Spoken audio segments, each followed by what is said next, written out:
उसके बाद कॉमेंसलिज्म का बात करें तो कॉमेंसलिज्म क्या होता है, इसमें एक पॉजिटिव दूसरा जीरो लिखा हुआ, मतलब दूसरे को कोई फर्क नहीं पड़ता, एक को बेनिफिट मिलता है और दूसरे को कोई फर्क नहीं पड़ता है, ना उसको कोई हार्म होता है ना उसको कोई बेनिफिट मिलता है। One species is benefit while the other is neither had nor harm.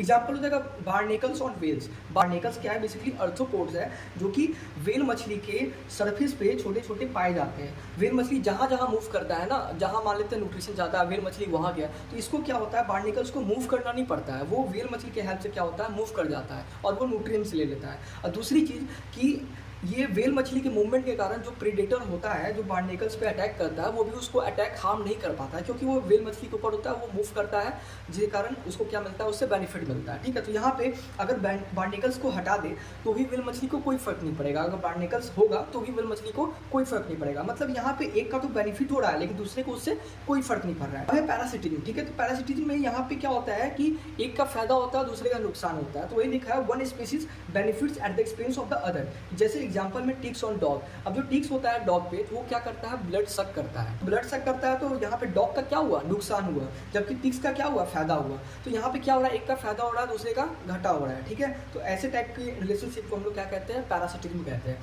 उसके बाद आता है एमेंसलिज्म।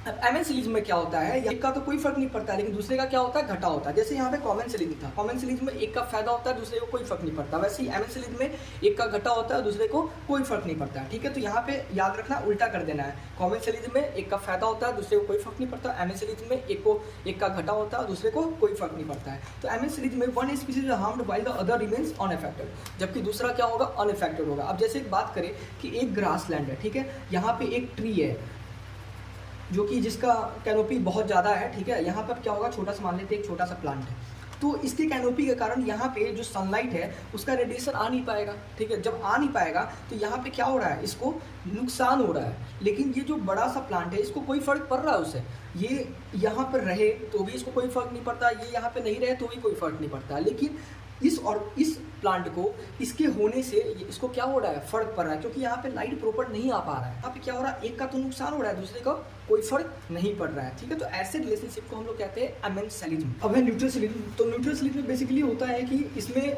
किसी दोनों स्पीसीज में किसी को कोई फर्क नहीं पड़ता है, neither species is significantly affected.